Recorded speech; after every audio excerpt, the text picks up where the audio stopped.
Той е флоропедофил. Флоропедофил? Да, пада си по малки фиданки. Изтърчи такъв лав за човек, който изпитва сексуално влечение към дулото на танкове. Беше намерил такъв термин на гръцки. Не, той само съмнявам.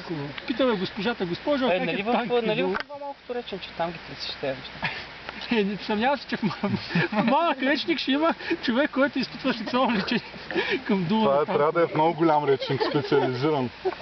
Танкофил. Дулов танкофил. Речник само за фили. За филолози по-скоро. Може да го издадем. Аз тия сме издавали неща. Нали знаеш нас какъв късмет написа за нова година, който ни западна. И смисъл, всеки пише кой иска да му се случи и някой друг го тегли.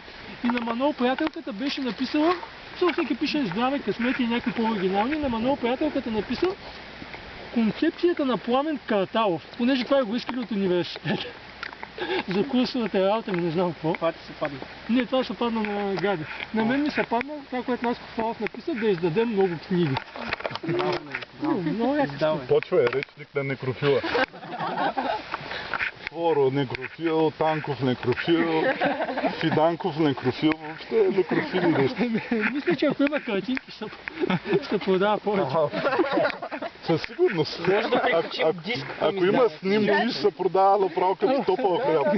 Не знам колко ще снимаш. Лили Иванова може да се включи там в някаква фотосесия. Тя вече ще е паднала. Не знам дали в Флоровия или в Танковия. Танковия, да. Тя ще е Лили Иванова Панзера.